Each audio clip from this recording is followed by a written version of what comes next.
episode here at the Shirley Temple. My name is Jerica, and you are having a stiff one here with S.O.S. I am so excited. This week has been awesome. You guys have given me such great feedback and so much love and support with this, and I just can't thank you enough. So for everyone who ordered and anyone who shared and just gave me those likes and comments, it truly was super special and meant a lot to me. So thank you again. Tonight we are going to be making a couple cocktails, and I think we just need to jump right into it. We both need a drink in our hands, so let's just do it, baby. S.O.S. Let's grab a stiff one. Tonight's musical stylings at the Shirley Temple brought to you by Ida Von Teese and her album Soundtrack for Seduction. S.O.S. You are at the Shirley Temple. Thank you so much for joining me today. And I just need to give a quick shout out and thanks and hugs and kisses and high fives and all those good things to everybody who has been supporting me all week with this and giving me all the likes and loves and the orders and everything. It has been awesome and so much fun, and I'm just so jazzed about this. I'm just having fun, which why the hell not, right? So today we're going to be getting a couple cocktails ready. If you guys didn't see the trailer video before, 2 cocktails tonight. The first one's going to be the Bee's Knees. It is a gin-based cocktail, so let's go ahead and get started here. We're going to need 3/4 ounce of our lemon juice. Let's do this one. You always want to start with the cheaper ingredients as opposed to the spirit, just in case you mess up. That way you're not, maybe wasting. Then we're going to do a 1/2 ounce of our honey syrup. Hope you guys are all been well out there, and I hope everybody's just getting through day by day, and I just miss everybody, and I'm just wishing you all well, everybody I'm seeing on Facebook. 2 ounces of our gin. I hope I didn't scare you guys off when I chose a gin cocktail. I feel like some people have kind of a preconceived notion about gin, which, there are a lot of gins out there that are like looking at a Christmas tree or a pine cone or something like that. However, this one is so mild. This Prairie Organic is just kind of like an intro gin, you know what I mean? Just dipping the toe. And it just worked really well with this cocktail. You can choose to do this cocktail up. You can choose to shake it over ice. You can choose to drink this however you'd like. This is your old baby. I'm just living in it. So I'm going to choose to do mine up today. Some ice in my shaker. Now, some of you may not have a shaker. I totally get that. You can do this whole thing. You can get a couple pint glasses and put ice and this whole thing. It totally works. And then if you need to strain it, you don't have a strainer or anything, a mesh strainer, you can always do this whole number. Little bartender trick. And I'm going to shake mine.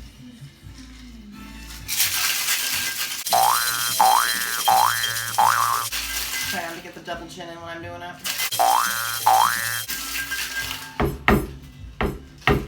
Feels good. Nice and chilled. Ooh, I love seeing the foam. Sweet.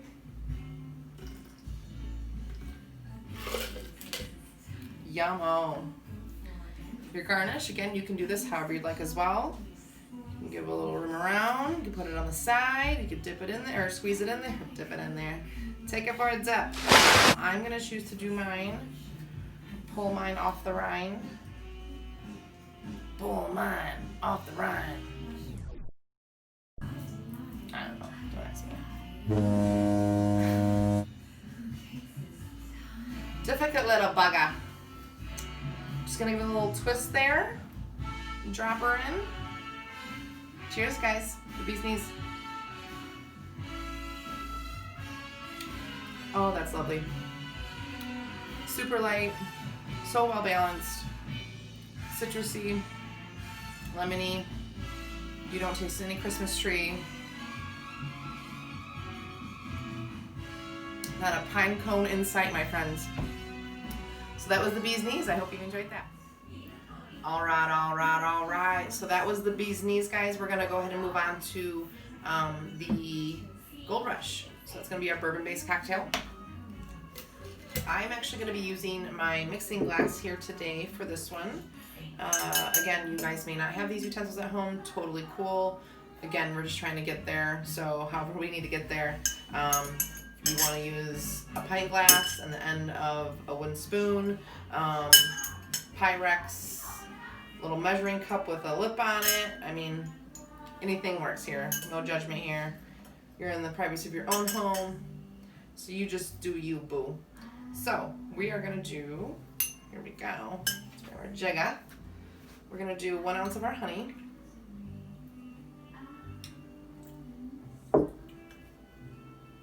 Three-quarters ounce of our lemon juice. And then 2 ounces of a bourbon. Now, you guys may have not heard of benchmark bourbon before. I really haven't heard of it. Up until a couple months ago, we got it in at work. And then I did a shot of it. And I expected a pretty hefty burn, you kind of do with bourbon. And that was incredibly smooth. And this is actually distilled and bottled at Buffalo Trace in Kentucky. So essentially I kind of equate it as this is the Toyota version, and Buffalo Trace is the Lexus. So you're not getting the glass bottle or Jazzy foil, anything like that, but you're getting a really good, smooth, kind of working class bourbon, blue collar bourbon maybe. Kind of cool way to say it. I'm going to be chilling this a little, and I'll be serving this over a big cube. So you don't want to dilute this too much, you just want to mix it. Get it slightly chilled. I forgot the cubes! Don't! So, put 2 in here. Get it slightly chilled.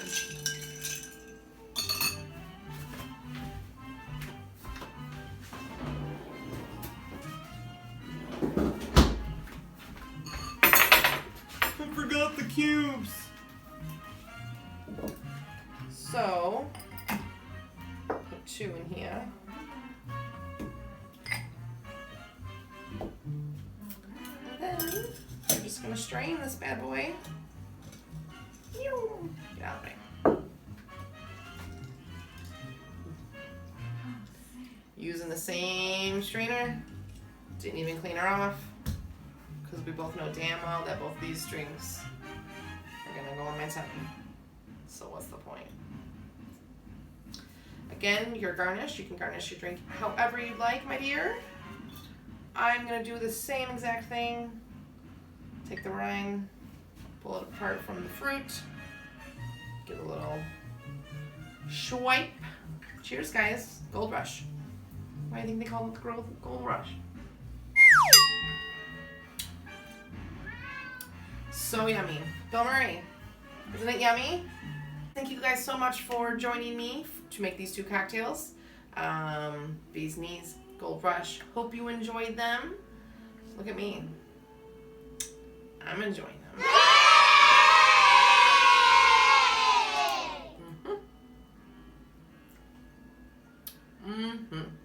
Cheers, guys.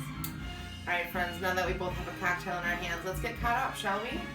So, just to kind of let you guys know what I've been doing in my time off, especially since March, I really picked up a sport that I have fallen in love with, and I did not expect to at all, which was disc golf. And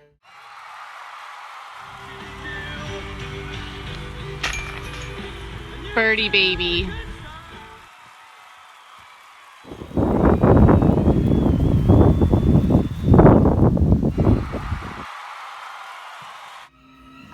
played it casually before, maybe a couple times a year out with Tim, not taking it seriously, not having my own discs, not knowing anything what I was doing, just kind of getting out and about. But back in March, when pretty much everything shut down, there's so many courses in the area, and I already had discs here, and it kind of just made sense. So I got out there, and I don't know what it was when I went out there, it just clicked, and disc golf has become my,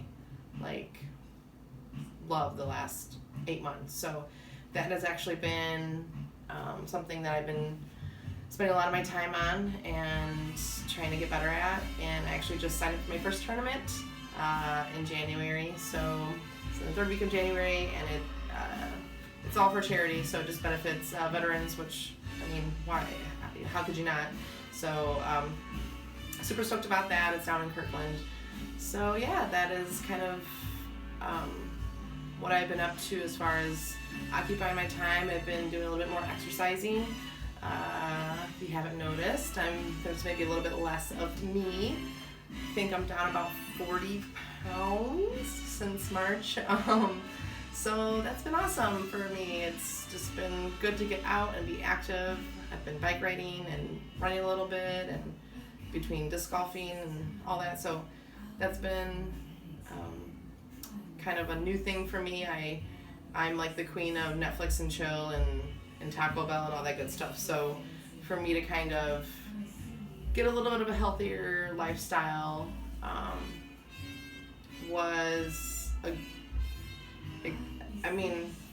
it wasn't, for some reason it wasn't challenging, and maybe it was because I had no distraction of work or anything like that. Like, it was really my only thing to focus on.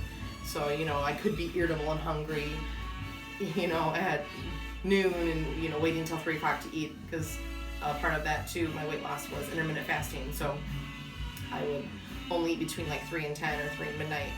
And so sometimes getting over that hump of lunch was a little rough for me. So if I didn't have to see anybody or go to work or anything like that, and have an opportunity to be a little short or snappy, So anyway, it's just been an awesome journey, and I'm still on it, and it's just been so fun. Oh yeah, Pizza Fairy. So, since I can't be a full-time beer slinger anymore, I turned my beer slingers into pizza slingers and became a beer fairy a couple nights a week for Primo's Pizza, excuse me. Cocktails, am I right? Cheers. But for Primo's Pizza, and that's just been so much fun, and making the ends meet and making people smile. Everybody's happy to see you. You're bringing them like fresh hot pizza. It's kind of a dream gig. So that's kind of what I've been up to lately, and I've just been missing everybody and missing the usual events in Rockford. Rockford has such a good scene and such a good downtown scene, and missing concerts, missing beer fests and all that good stuff. But that's why I'm hoping that this is some kind of a little bit of a connection that I can make with you guys, and have a little bit of fun, and somehow, some way, they're not going to stop us. We're going to have a drink together. God damn it. And this was, S.O.S. was the answer, wasn't it? So again, I just want to thank you guys so much. I'm going to probably keep thanking you guys, but I just really did get so much awesome feedback for this. Even my mom thought it was a good idea. And my mom, love you, Mom, but even my mother, she can be, let's call her uber realistic in her mind. She's not a Debbie Downer naysayer, but she'll be quick to let you know if something's stupid or not a good idea. So when she said this was a good idea, I knew I was onto something. Pretty much, where do I sign? So yeah, thanks for catching up with me, guys. I appreciate you. I appreciate everybody that ordered. I appreciate everybody that liked and commented and shared all my S.O.S. posts all week long.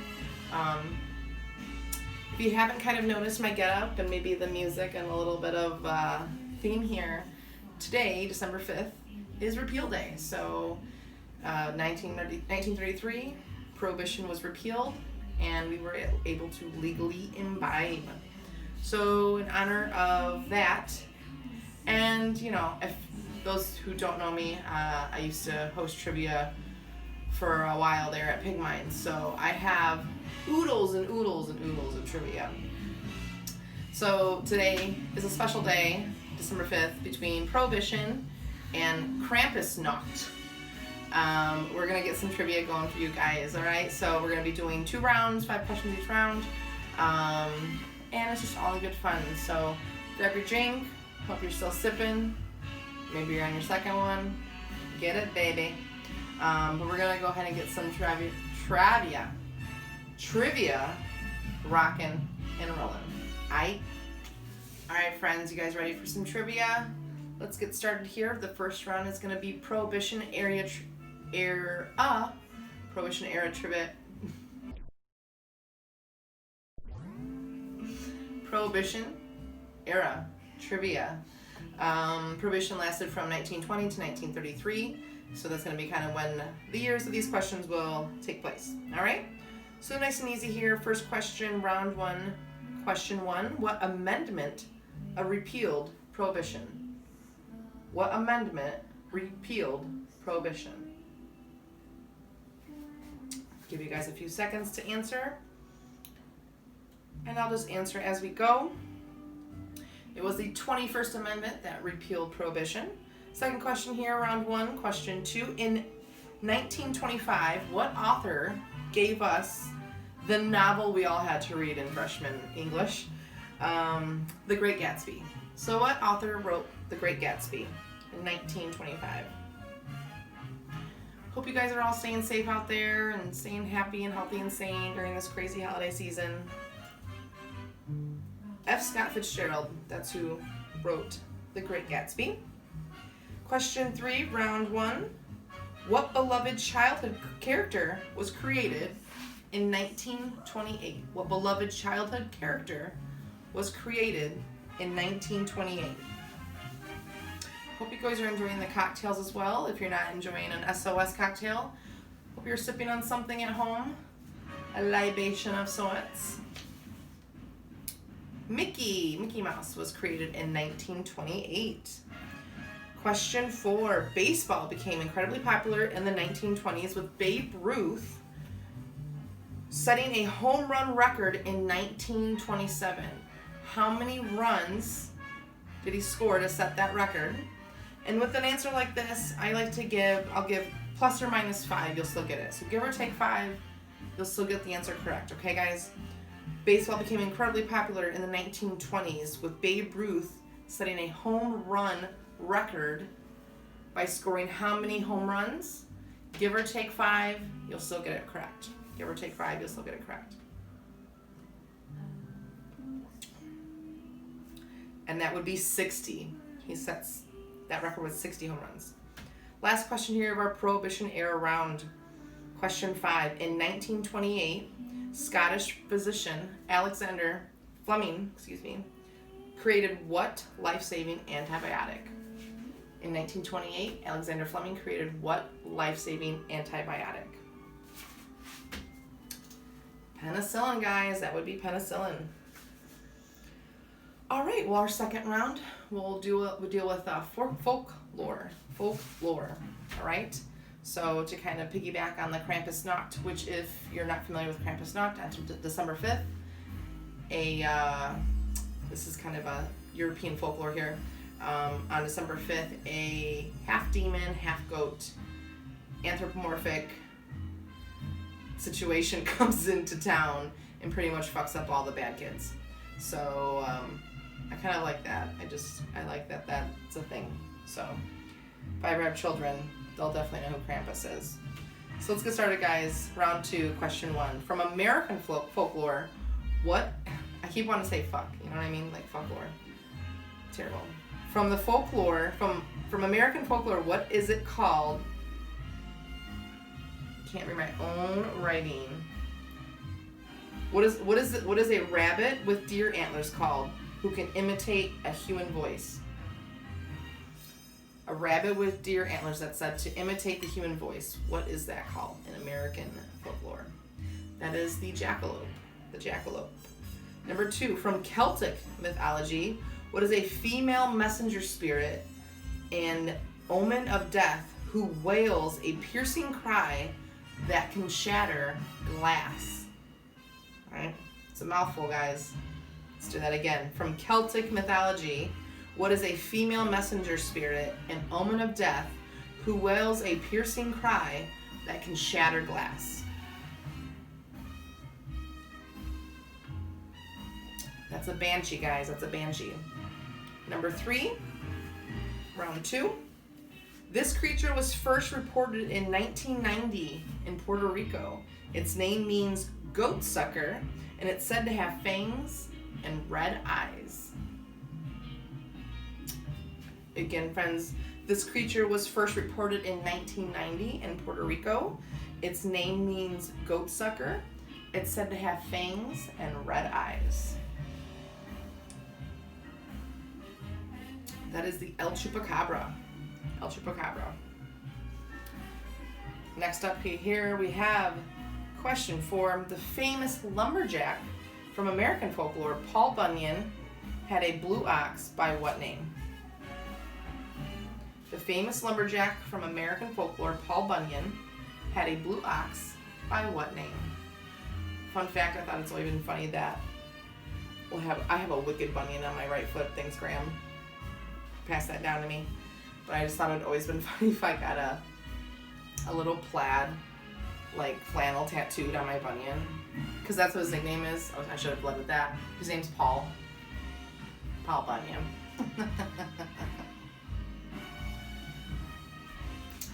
It's a little things. I'm a simpleton. Last question, guys. Question 5, round 2. Originating in Norway and northern Scandinavia, this colossal sea monster can pull vessels underwater and cause whirlpools.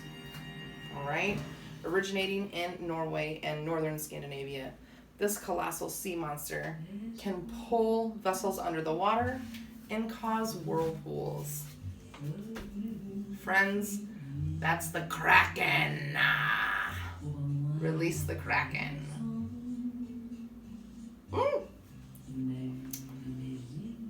Can't take me anywhere. Never claimed to be a lady. All right? So, thank you guys so very much for joining me tonight on my very first episode here at S.O.S. at the Shirley Temple. These cocktails are starting to get to me. I will be releasing the video Monday for this week's cocktails, and I just have so much gratitude and I'm feeling so much love, and I don't know what else to say besides thank you so much. I hope everybody out there is safe, happy, well, getting through it. Embrace the good days, embrace the bad days. I don't know what else to say. I'm just doing it one day at a time, babe. And, having a stiff one whenever I can. So, cheers, guys. I appreciate you so much. I miss you, and I love you. Bye.